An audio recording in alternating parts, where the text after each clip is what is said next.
ఆదిలాబాద్ పట్టణంలో ఈ నెల 17న పెన్షనర్స్ డే సంబరాలు జరుపుకుంటున్నట్లు తెలంగాణ రాష్ట్ర ప్రభుత్వ రిటైర్డ్ ఉద్యోగుల సంఘం జిల్లా అధ్యక్షుడు లక్ష్మారెడ్డి తెలిపారు. ఈ మేరకు పట్టణంలోని ప్రెస్ క్లబ్లో ఏర్పాటు చేసిన మీడియా సమావేశంలో ఆయన మాట్లాడారు.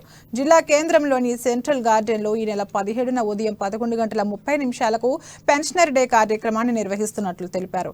పెన్షనర్స్ అందరూ హాజరై సంబరాలను విజయవంతం చేయాలని కోరారు.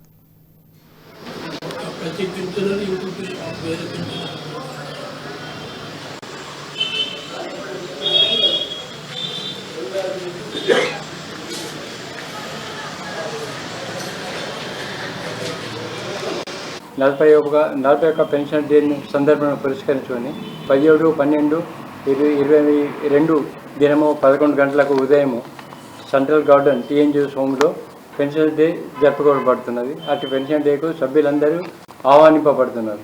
మరి ముఖ్య అతిథులుగా గౌరవ ఎమ్మెల్యేలు 3, ఆదిలాబాద్, బోత్, ఊత్నూరు మరియు జిల్లా కలెక్టరు, ఎస్పీ, డిటిఓ సభ్యులందరూ హాజరవుతున్నారు. సభ్యులందరికీ మనవి చేసేది ఏమంటే 11 గంటలకు సెంట్రల్ గార్డెన్కి వచ్చి సభను విజయవంతం చేయగలరని ప్రతి ఒక్కరిని కోరుతున్నాను. అదేవిధంగా తెలిసిన వాళ్ళు కూడా కలిసిన ప్రతి పెన్షనర్ కూడా చెప్పి అందరూ హాజరయ్యేటట్టు చూడగలరని మన